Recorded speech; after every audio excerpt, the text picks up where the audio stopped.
Kasih dan setia dalam Tuhan kita Yesus Kristus menjadikan umatnya berbahagia hari ini Sabtu 28 Juni 2025. Para pendengar Renungan Oasis Fajar, mari berdoa.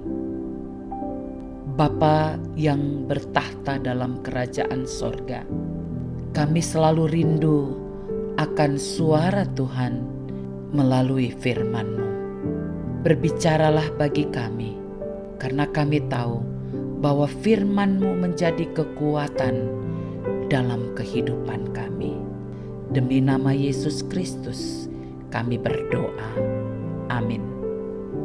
Para pendengar Renungan Oasis Fajar, pembacaan kitab suci kita terdapat dalam Yehezkiel 37 ayat 12 hingga 14. Oleh sebab itu, bernubuatlah dan katakan kepada mereka, beginilah firman Tuhan Allah, sungguh aku membuka kubur-kuburmu dan membangkitkan kamu, hai umatku, dari dalamnya, dan aku akan membawa kamu ke tanah Israel. Dan kamu akan mengetahui bahwa akulah Tuhan pada saat aku membuka kubur-kuburmu dan membangkitkan kamu, hai umatku, dari dalamnya. Aku akan memberikan rohku ke dalammu, sehingga kamu hidup kembali, dan aku akan membiarkan kamu tinggal di tanahmu. Dan kamu akan mengetahui bahwa aku Tuhan yang mengatakannya dan membuatnya. Demikianlah firman Tuhan. Saudara-saudaraku, pendengar Renungan Oasis Fajar, judul kita adalah Selalu Ada Pintu Harapan. Ayat penekanannya pada ayat 14 berkata, Aku akan memberikan rohku ke dalammu, sehingga kamu hidup kembali, dan aku akan membiarkan kamu tinggal di tanahmu.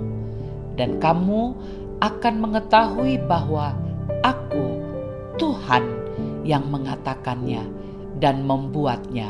Demikianlah firman Tuhan. Setiap manusia pernah berada di titik terendah saat kita merasa seolah sudah tidak ada jalan keluar. Dalam situasi semacam itu, kita sering kehilangan harapan, merasa seperti mati rohani maupun emosional, dan kita berpikir bahwa tidak ada arah yang kita tuju. Firman Tuhan dalam Yehezkiel 37 ayat 12-14 membawa pesan penghiburan dan pengharapan. Allah berbicara kepada bangsa Israel yang sedang berada di pembuangan, mengibaratkan mereka seperti tulang-tulang kering yang kehilangan hidup. Namun, Tuhan berjanji untuk memberikan rohnya agar mereka hidup kembali dan menempatkan mereka di tanah perjanjian. Dalam ayat 14 ini menunjukkan bahwa harapan sejati tidak berasal dari kekuatan manusia, melainkan dari pekerjaan Tuhan di dalam kita. Roh Kudus bekerja di hati yang hancur, memulihkan iman yang lemah, dan menghidupkan kembali jiwa yang letih. Ketika pintu-pintu dunia terlihat tertutup, Tuhan membuka pintu yang jauh lebih baik. Dia tidak hanya memulihkan kita secara pribadi, tetapi juga membawa kita pada tempat yang sesuai dengan tujuannya. Pengharapan dalam Tuhan tidak pernah mengecewakan, karena Dia setia pada janjinya.